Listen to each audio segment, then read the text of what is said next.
राजलक्ष्मी ने सीसी में जो लिक्विड है उसे एग्जामिन कर लिया था। राजलक्ष्मी पता लगा चुकी थी कि आखिर विक्रम और उसके साथी जो ड्रिंक ले रहे थे वो ड्रिंक किस केमिकल कंपोजिशन से बना था। अनिका ने धीमी और दबी हुई आवाज में फोन पर राजलक्ष्मी से पूछा, क्या तुम्हें उस ड्रिंक में कोई सस्पिशियस केमिकल मिला? आई मीन ऐसा कोई ड्रग जो ऑब्जेक्शनल कहा जा सके? राजलक्ष्मी ने अनिका की बात का जवाब देते हुए कहा, देखो, ये एक स्पोर्ट्स ड्रिंक है, बिल्कुल किसी आम स्पोर्ट्स ड्रिंक की तरह। इसे पीने के बाद एथलीट को एनर्जी मिलती है, मगर इस एनर्जी ड्रिंक की खासियत ये है कि इस ड्रिंक के अंदर बाकी एनर्जी ड्रिंक के मुकाबले काफी ज्यादा बूस्टर एक्टिव है। मैं इतना जरूर कह सकती हूँ कि इतने न्यूट्रिएंट्स की किसी आम इंसान के शरीर को कोई जरूरत नहीं होती है, चाहे वो कितना भी बड़ा स्पोर्ट्स एथलीट क्यों ना हो। इतनी ज्यादा एनर्जी बूस्टर की जरूरत किसी भी एथलीट शरीर को नहीं होती है। हाँ, ये कहा जा सकता है कि उस लिहाज से ये ड्रिंक क्वेश्चनेबल जरूर है।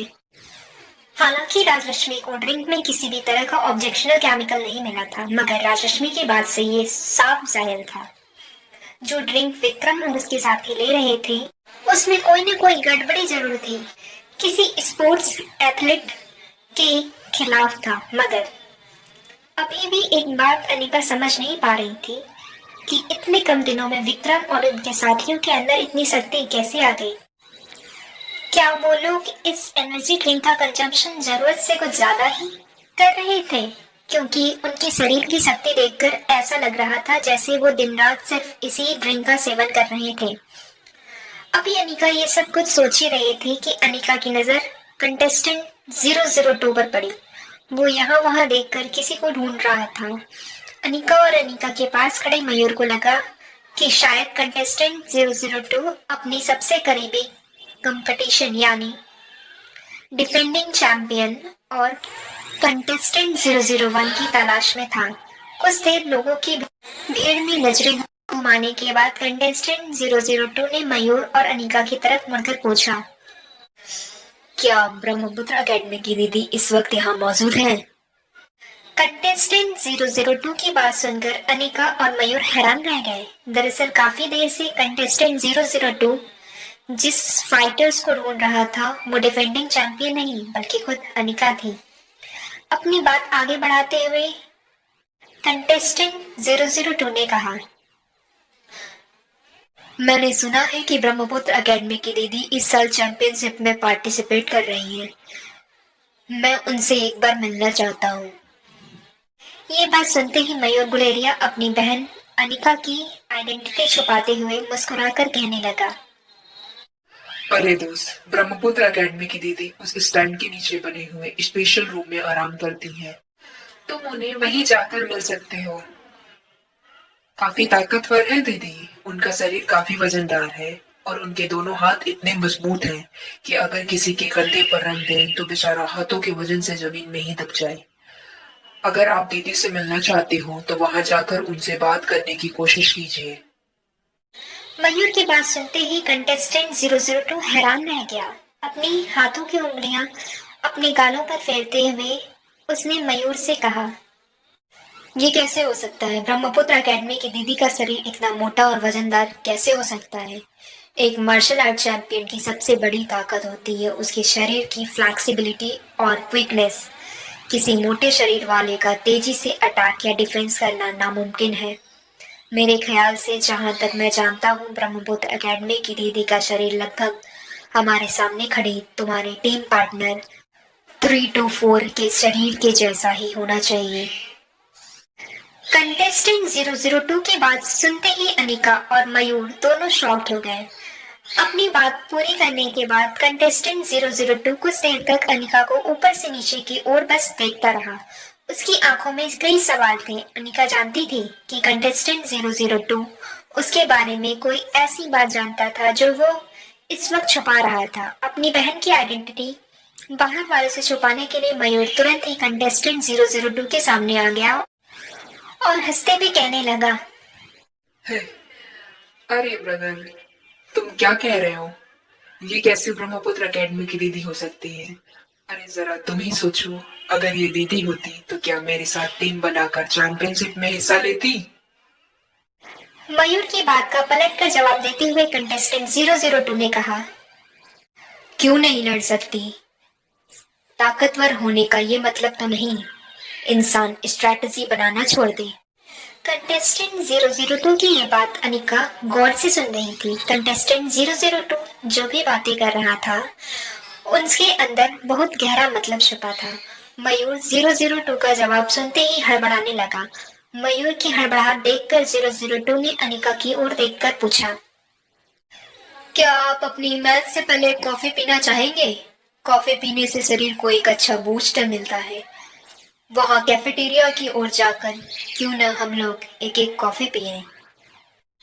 मयूर या अनिका 002 की बात का जवाब दे पाते उससे पहले ऑन सॉफ्ट मगर गहरी आवाज 002 के कान पर पड़ी। नहीं, मैच से पहले कॉफी दिमाग में सुस्ती ला सकती है।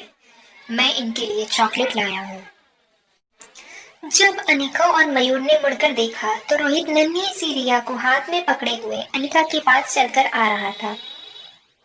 रोहित के दूसरे हाथ में चॉकलेट का एक छोटा सा बॉक्स था। चॉकलेट बॉक्स को अनिका के हाथ में देते हुए रोहित ने 002 की ओर देखकर कहा, वो क्या है ना, चॉकलेट एक नेचुरल एनर्जी बूस्टर है। मैं हमेशा ही मैच से पहले डार्क चॉकलेट खा लेता हूँ।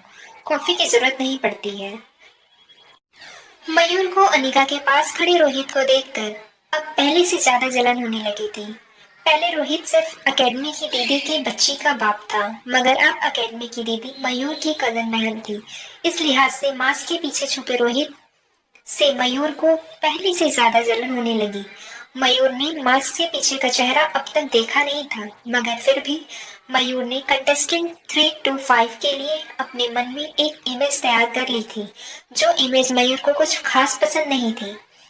जब फिर से मयूर ने रोहित को अपनी बहन अनिका के साथ फ्लर्ट करते हुए देखा, तब मयूर ने सीधे से रोहित के कंधे पर हाथ डाला और उसे अनिका से कुछ दूर ले जाकर कहने लगा, देखो मिस्टर, एक बात बता देता हूँ मैं तुम्हें आज। ये जो हमारी पार्टनर है ना, वो कोई मामूली लड़की नहीं है।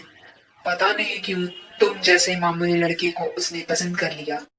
मगर एक बात आज अच्छी तरह से समझ लो, इस शहर का ही नहीं बल्कि इस पूरे देश का द मोस्ट एलिजिबल बैचलर यानी कि मिस्टर रोहित मारवा इसके प्यार में पागल है।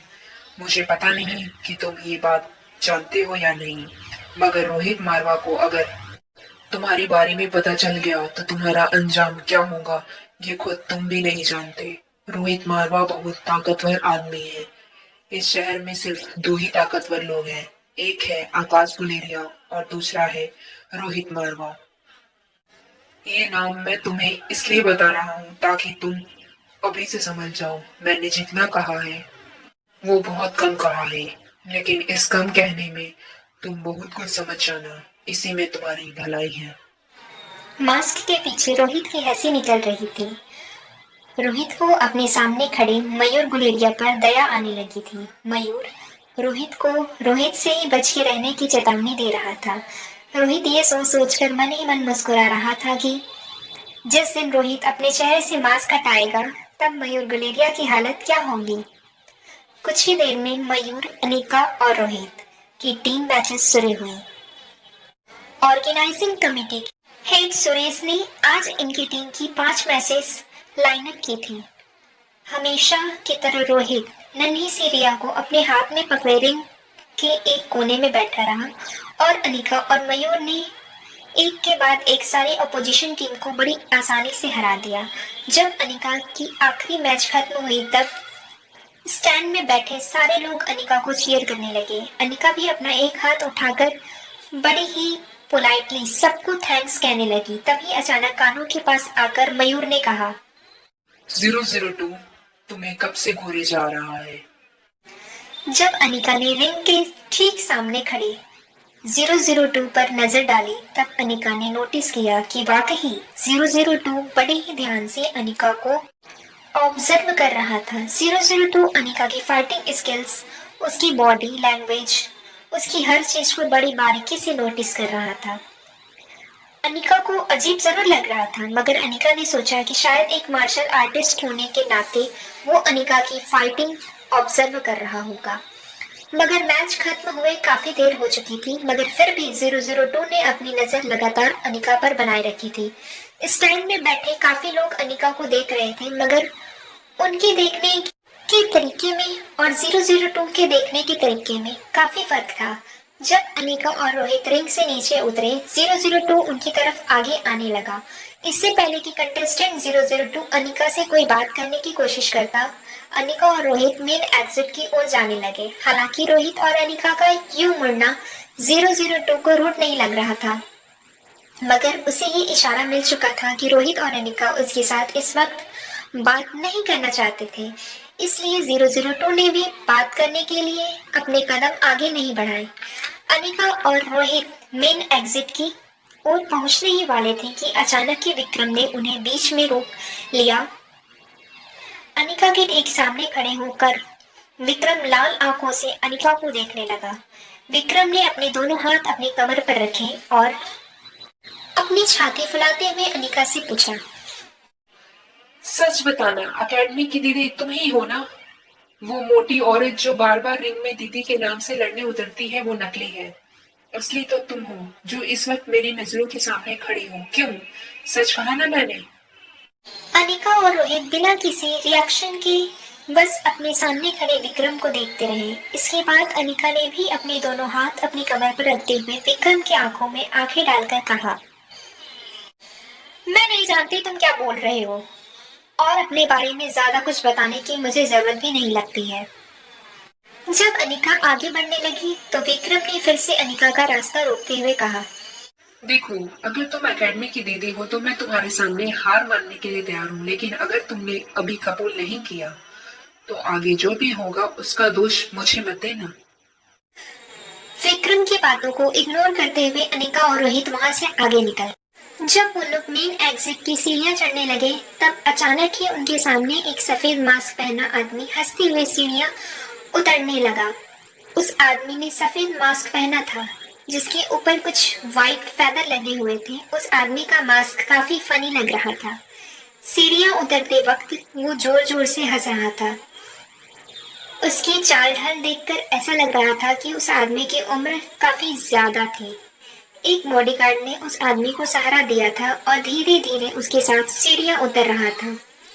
2 कदम चलने के बाद वो आदमी इतनी जोर से हंसने लगता कि अनिका और रोहित को लग रहा था जैसे वो आदमी हंसते हंसते वही दम तोड़ देगा। उस आदमी को जगह देते हुए रोहित और अनिका कुछ कदम पीछे हट गए। रोहित और अनिका ये सोचने लगे कि इस उम्र में भी एक आदमी के अंदर मार्शल आर्ट की मैचेस देखने का जो जुनून था वो काबिले तारीफ था। उन्होंने सोचा शायद ये आदमी यहाँ रेसलिंग मैचेस एंजॉय करने आया है।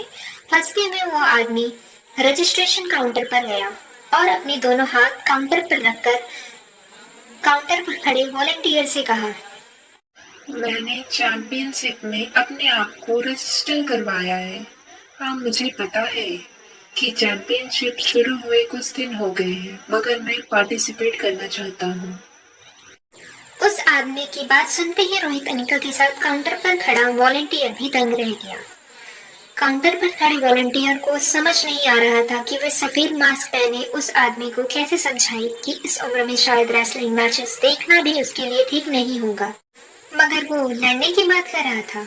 वॉलंटियर की हंसी छूटने ही वाली थी, मगर उसने अपने आप को कंट्रोल करते हुए कहा, sorry sir, registration are over. तभी उस आदमी के साथ खड़े उसके बॉडीगार्ड ने एक चेक काउंटर पर रखा। चेक के अंदर लिखी कीमत को देखकर वॉलंटियर हैरान रह गया। हेलो माय यूट्यूब फैमिली, उम्मीद है आप सभी अच्छे होंगे। आप सभी अगर रियल वॉइस में एफएम सुनना पसंद करते हैं तो दिए हुए लिंक पर क्लिक करें। वहां से आप टेलीग्राम चैनल ज्वाइन कर सकते हैं, जहां पर डेली अपडेट्स किए जाते हैं। चैनल को ज्वाइन करें, एपिसोड्स को एंजॉय करें। राधे कृष्णा, सभी अपना ख्याल रखें।